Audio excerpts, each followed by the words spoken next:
This video is going to be covering the hardware of a Sharp 51 and 71 series. The device that we have here in our showroom is a Sharp MX2651. So it is going to be similar as far as hardware goes, and I'll point out some key differences between the 51 series and the 71 series. First thing starting off up top is you have your automatic document feeder. On the 51 series, this is going to hold 100 originals. On the 71 series, it's going to hold 150. The nice thing that you have here is your automatic photo sensors. So these are detecting the size of the original, and then it's working in tandem with the trays so it knows which size to pull from. If you do run into any misfeeds or jams, it's going to give you an image of the copier right here on the screen, and then it's going to show you which compartment to go to clear those out. This is just one of the first places to find them up top here. The nice thing about the Sharp is the fact that it's ran on a friction feed belt, and it's pulling from the center of the paper, which is the strongest part, rather than the edges. Under here you have your scan glass. You're going to be able to scan up to 11 by 17 all the way down to ID card size. On the 51 series, you're going to have one scan head here. On the 71 series, you're going to have two scan heads, so you'll have one here and one up top here. What that will do is anytime you have a two-sided document, it's going to scan both sides of that document all within one fluid pass.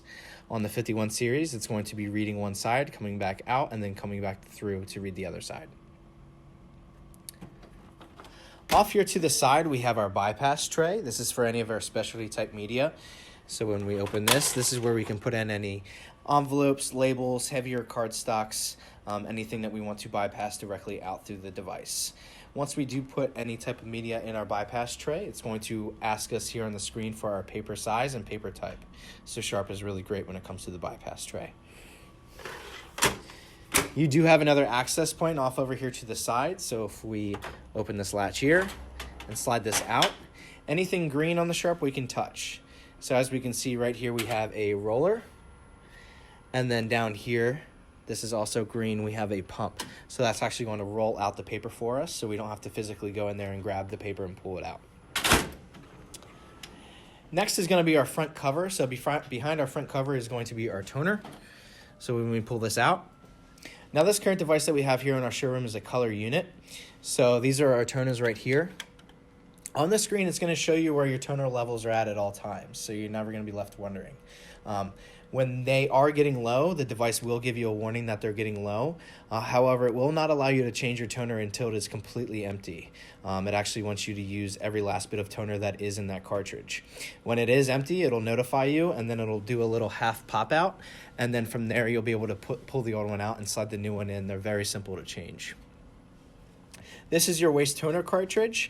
In order to take this out, you just want to squeeze on the green tabs on either side. That's going to release the cartridge, and then you'll get a new cartridge whenever that needs to be changed. This current unit is outfitted with 4 paper trays. So when we pull out our paper tray, you see our green guides that we have here. So anytime that we want to change paper sizes, we just adjust these green guides, and then that's going to match up with our screen.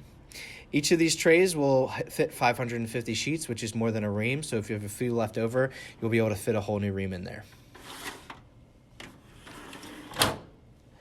And lastly, hardware-wise, we do have a USB port here on the device. So if you have a thumb drive, you can actually pop in a thumb drive, and then you can print from or scan to your thumb drive, which is a really great feature.